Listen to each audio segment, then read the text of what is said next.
एक गांव जहां सूर्यास्त के बाद कोई भी अपने घर से बाहर नहीं निकलता। एक बंगला जिसका दरवाजा हर अमावस्या की रात अपने आप खुल जाता है, और 5 दोस्त जो अपनी जिंदगी की सबसे बड़ी गलती करने वाले हैं।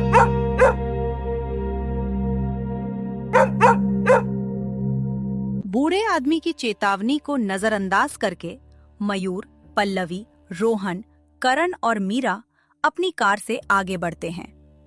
शाम धीरे धीरे रात में बदल रही थी। घना कोहरा सड़क पर फैल चुका था। अचानक एक पुराना बोर्ड दिखाई देता है, स्वागत है कालेहल्ली गांव में। लेकिन उसी बोर्ड पर लाल रंग से किसी ने लिखा था, वापस लौट जाओ, अभी भी समय है। पल्लवी, मयूर, मुझे कुछ ठीक नहीं लग रहा। मयूर, डरो मत, हम सब साथ हैं। जैसे ही वे गांव में प्रवेश करते हैं, उन्हें कुछ अजीब महसूस होता है। सभी घरों के दरवाजे बंद थे, पूरा गांव सुनसान था। एक छोटा लड़का उन्हें देख रहा था। जैसे ही वे उसके पास जाने लगे, वह डरकर भाग गया। रोहन, ये लोग हमें देखकर इतने डर क्यों रहे हैं? पूरा गांव शांत था, सिर्फ एक पुरानी चाय की दुकान खुली हुई थी। करण, भैया, क्या इस गांव में कोई भूत बंगला है? इतना सुनते ही दुकान में बैठे सभी लोग चुप हो जाते हैं। एक बुजुर्ग धीरे धीरे खड़े होते हैं। बुजुर्ग, उस नाम को इस गांव में जोर से मत लो। बुजुर्ग गहरी सांस लेते हैं, फिर धीरे धीरे बोलना शुरू करते हैं।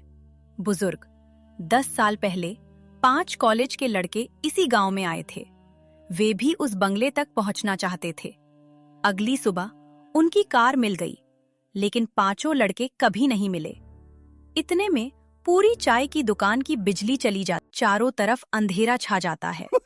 बाहर से एक औरत की डरावनी हंसी सुनाई देती है। बिजली वापस आती है। तभी लगभग 12 साल का एक लड़का उनकी मेज के पास आता है। छोटू, क्या आप लोग भूत बंगले में जाने वाले हैं? मयूर, हाँ। छोटू, मत जाइए, मेरा बड़ा भाई भी वहां गया था, आज तक वापस नहीं आया।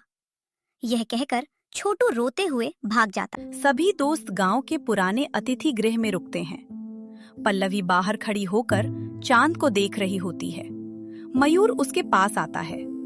मयूर, अब भी डर लग रहा है? पल्लवी, अगर तुम साथ हो तो नहीं। दोनों एक दूसरे की तरफ देखकर मुस्कुराते हैं, लेकिन दूर अंधेरे में कोई उन्हें लगातार देख रहा होता है। रात के ठीक 12 बजे ठक ठक ठक दरवाजे पर दस्तक होती है। रोहन दरवाजा खोलता है। बाहर कोई नहीं था, लेकिन जमीन पर एक पुरानी लकड़ी की गुड़िया पड़ी थी। उसकी गर्दन में एक कागज बंधा हुआ था। मयूर कागज खोलता है।